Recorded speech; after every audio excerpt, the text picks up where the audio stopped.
before I formally start my sharing, I'll just show you a couple of photos. Okay, so this is a photo of me, and this is not my daughter. This is a Photoshop version of my daughter. Pangalawa po, this is gonna be the main topic for today. That is me holding this frame. Actually, I received a company award. But the woman there is Eliza Lo, and I'll be talking more about her later. This is me with King Charles. King Charles. Bah, wow. Only my AI self, can be able to be in the same breath as King Charles. But of course, that is Photoshop, that is edited. And this is me. This is my picture being used in a US passport. And I will show you now a deepfake video. Hello, baby. How are you doing today? I hope you are good. Honestly, I am not lying to you, and Is that the my way voice? you treated me is not fair. Clearly not. But Okay. at the same time, So I will not, try to prove. I will not finish the video. So basically, I'm going to talk about love scams and deepfakes and lahat po ng mga nangyayari na ito sa ating realidad. Kaya nga po siguro napakabagay po, interwoven realities po ang team natin. And this is something that, happens at home. Maaaring may kakilala tayo, maaaring meron tayong personal experience with an immediate family that has gone through this. Na-scam, magme-message sa isang social media platform, magbe-build ng relationship, and eventually, matatangayan po tayo ng pera. So, the backstory of this is, as early as 2021, people from all over the world message me on Instagram, message me on social media apps, saying that they use my name, they use my identity, name, image, and likeness to be able to scam others. And at that time, it was used in Vietnam, in messaging apps, in Australia, in dating apps. And most of the time, sasabihin nila sa akin, na-scam na sila. Na-scam na sila, nawalan na sila ng ganitong pera. It even went as far as, actually, before the US passport, maybe around 2022, it was used in a Thai passport from Thailand. Same thing, same story. So, immediately, what I did was to put it out, post all the screenshots on social media, and say, hindi ako to. Just to clear my name and to be able to reassure the public that these profiles are not mine. So fast forward to 2024, this was around Q4, near my birthday. Pinakita ko po sa inyo kanina yung image ni Eliza Lo. Basically, her profile is a middle-aged Asian woman who lives in Orlando, Florida, sent me a lengthy email saying that she built an online relationship with someone named Paul Hong. Paul Hong, they met at a parang networking website of professionals and transferred their conversation in a messaging app. Basically, this guy, Paul Hong, built a relationship, nagkaroon sila ng online relationship, sending him photos, etc. For some reason, this woman fell in love and saying about the profession of this Paul Hong being maybe a businessman.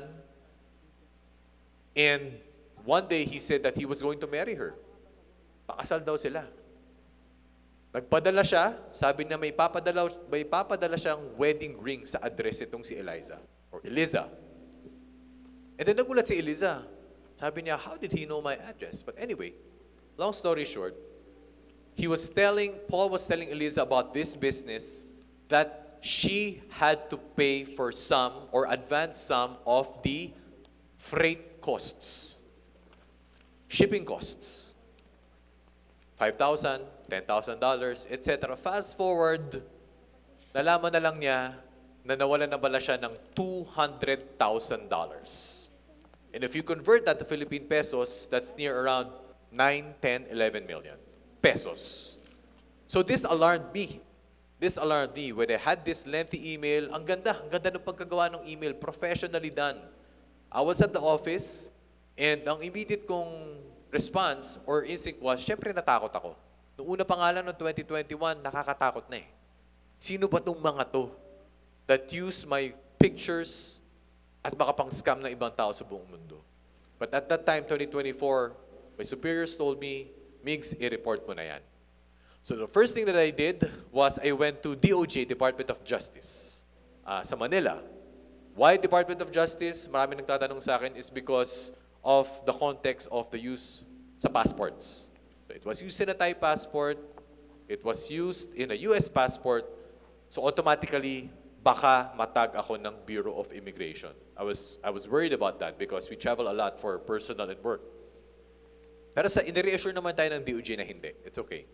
Then eventually, a few weeks later, naabutan tayo ng Pasko, punta tayo ng NBI, doon tayo officially nag-file ng case. You can look it all over. It's all over the news. So why did I do that? Why did I do that? With the risk of my security, my safety. But I know it had to be done. It had to be done, number one, for my reputation in the business of news, in the business of journalism. Credibility is number one. And to be able to reassure the public that hindi po ako ito. Hindi ko po ito gagawin. NBI, of course, they have the power to investigate. They have the power to take action. They also have the power to arrest criminals. So, currently, it's still under investigation and hopefully, mahuli po yung mga salarin na ito. But this is just one of the thousands of examples. When I put my story out there, so many people reached out to me and said, Migs, I am going through the same. Nagamit din yung, sa opisina ko, 3 din yung nag-message sa akin using my name. I have a teammate in my running team that said, Migs, thank you so much for posting your stories because we're currently in the trenches right now. My mother-in-law is currently in a relationship with someone with a likeness of Elon Musk. You know Elon Musk? Tesla CEO? And she knows that she's being scammed, but yet she keeps on giving. My mom told me that meron siyang ka-church na na-love scam din yung ka-churchmate niya at binenta na yung bahay. She used the funds to transfer this big amount of money worth her savings. So see, it happens everywhere. Little bit of data, according to Moody's. Of course, this was published by Manila Bulletin. According to Moody's, Filipinos in 2023, maybe around 10 linked to romance scams, 45 in 2024, and around globally, 1,200 people ang linked to romance scams. And the Philippines is actually 7th in the world, according to a recent report by Moody's, 7th in the world that is possibly connected to a love scam. It happens. It's interwoven into our realities. So now, what should we do about it? I'm not sharing my story kasi wala lang, gusto ko lang siyang i-share sa inyo.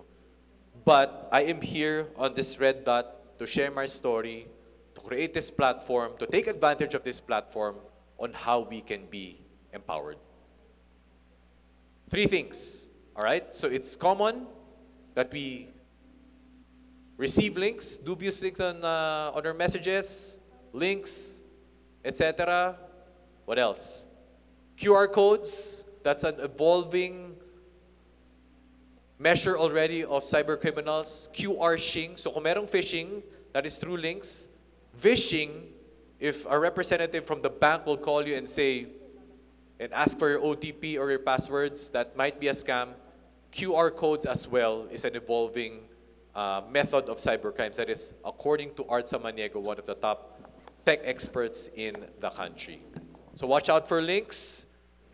Watch out for anything that is dubious to you. People messaging you, asking you for money, that is common now in messaging apps. And we always have to be one step ahead. All right? And at the same time, what can we do about it? We have to regularly change our passwords. Okay, regularly change your passwords. For me personally, I keep my passwords in a notebook in the event that, quote-unquote, wag naman sana ma-hack yung cellphone ko, but in the event that that does happen, at least I know that it is still physical with me, yung mga passwords ko. Number 2, if maaari, set your profiles on private. As much as we are now all in social media, at least we can mitigate these factors if we can set ourselves on private. And of course, just to be able to be out there, to be able to share this message to everyone, that it becomes second nature. Actually, why I'm standing on this red dot is hindi ko naman to pinlano. Back in 2024, when I had that email from Eliza, at first I was scared. I was in the office, I was scared. I didn't know what to do, I was stressed. And I was sharing it with my co-anchor from TV Patrol, si Gretchen Fulido. Sabi niya, Migs, I understand that you're stressed and you're scared, but maybe God is telling you something. Sabi niya, maybe God is putting you in this position to be able to be a voice for the voiceless, to be able to share your story, to be able to empower your audience, empower your community. And who knows, if you save someone, that will be a ripple effect. So that's why I'm here. I'm not doing this for myself, but I'm doing this for everyone to be empowered. Because as long as we keep on talking about it, I've heard this so many times today, the word stigma. Ito, may stigma to eh. Pwede kong ikahiya itong kwentong ito. Pero hindi. Nandito ako ngayon, sinishare ko sa inyo dahil kailangan merong magsabi. To break this stigma, the more that we keep on talking about it, the more it is second nature to us. And these things happen when we are at the most vulnerable point of our lives. And when it happens, boom. But we have to develop our second nature, which becomes instinct. And when it happens to us, we react in an educated way. We react the right way. And now, as of this moment, I can tell you, I can show you so many screenshots that it's still happening. One of the risks that taking advantage of this platform is mas marami pa nga yung gumagawa ng mga fake profiles. And now they send it to me all over the world. And believe me, some even follow me on social media using my name. No, using my photos, but in a different name from different nationalities. Pasensya na po sa term, pero makapal po ang muka. Pasensya na po. Pero totoo talagang nagtataka ako kung bakit. But maybe that's how it is. That's how they operate. So I will leave you with a final quote from John Lewis. He is a civil rights leader. If you see something that is not right, if you see something that is unwelcome, not right, you have a moral obligation to do something about it. So maraming salamat po. Diyos mabalos. Ako po muli si Migs Bustos. Stay cyber safe and God bless.